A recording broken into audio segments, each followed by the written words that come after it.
Zazanyarany lalao tafasaraka tinyela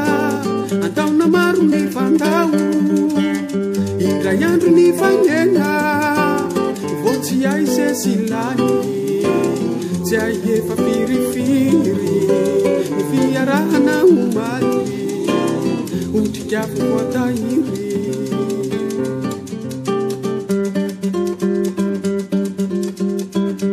mianatra fahiny ny sarakela no ny adity sendrany ao nankehitriny mahatsiay matatity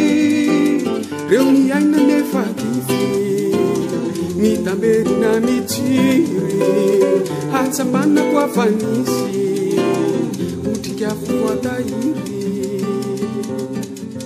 isany fahiny vao maliany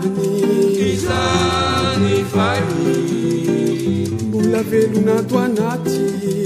izany fahiny lasa namana ny ahany o izany fahiny otrikafo tsy mba maty